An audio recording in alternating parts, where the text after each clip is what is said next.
कांग्रेस ने आजादी के बाद करीब 60 साल देश पर राज किया, लेकिन राष्ट्र की सुरक्षा कभी उनकी प्राथमिकता नहीं रही। सेना के सशक्तिकरण की जगह सत्ता की कुर्सी मजबूत होती रही और करोड़ों देशवासियों की सुरक्षा दांव पर लगा दी गई।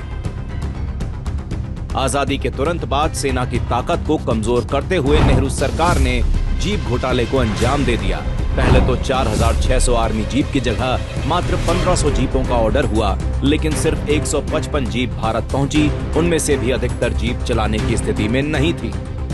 इतना ही नहीं, नेहरू के कार्यकाल में सेना के जहाजों का इस्तेमाल गांधी परिवार अपनी छुट्टियां मनाने के लिए करता था। सेना की संपत्ति और सुरक्षा सौदों को अपनी जागीर समझते हुए राजीव गांधी के समय 1980 के दशक में बोफोर्स तोप सौदे में भारी भ्रष्टाचार सामने आया। सेना के लिए हथियार खरीद में कमीशन और दलाली की कहानी ने देश की छवि और सैन्य सम्मान को गहरी चोट पहुंचाई। इसी तरह सोनिया गांधी भी बिना किसी संवैधानिक पद के सेना के हेलीकॉप्टर और जेट विमानों का उपयोग करती रही। सेना के पास गोला बारूद नहीं था, सैनिकों के पास साधन नहीं थे, आतंकी हमले हो रहे थे, निर्दोषों की जान जा रही थी और कांग्रेस सत्ता के लिए देश की सुरक्षा को बहुत पीछे धकेल चुकी थी। लेकिन 2014 में राष्ट्र प्रथम के संकल्प के साथ देश में मोदी सरकार का दौर शुरू हुआ, जहां तीनों सेनाओं को फौलाद की तरह मजबूत किया गया।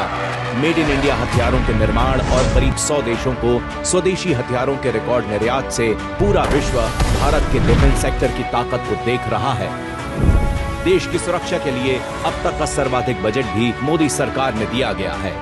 राष्ट्र प्रथम की नीति का परिणाम है 2016 में हुई सर्जिकल स्ट्राइक, 2019 में हुई एयर स्ट्राइक और हाल ही में हुआ ऑपरेशन सिंदूर।